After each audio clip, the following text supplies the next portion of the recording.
ওয়ালাইকুম আসসালাম রহমতুল্লাহ বরকাত। আরাফার দিন কবে হবে? দেশভিত্তিক নয়, দশভিত্তিক 9 জিলহজ, নাকি প্রকৃতপক্ষে হাজিরা যেদিন সৌদিতে আরাফার ময়দানে অবস্থান করবে ওই দিনে?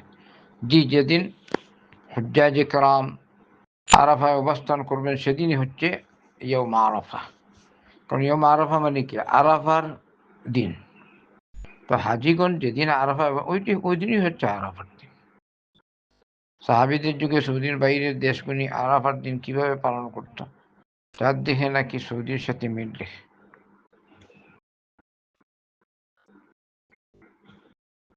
নবী করিম সাল্লাল্লাহু আলাইহি ওয়াসাল্লামের ফরমান অনুযায়ী আল্লাহ রাসূল সাল্লাল্লাহু আলাইহি ওয়াসাল্লাম সাওম ইয়াউমে আরাফা বা আরাফার দিনের সিয়াম, বুঝছেন? আরাফার দিনের সিয়াম, আরাফার দিনের সিয়াম বাস। আর কারো কথা চলে না, নবীর কথা চলে এসছে।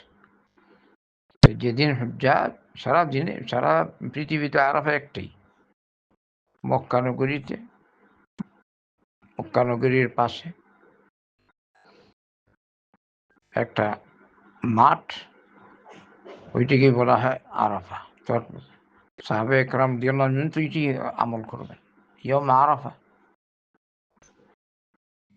তবে যদি জানা না যায় তাহলে 9 তারিখ করবেন।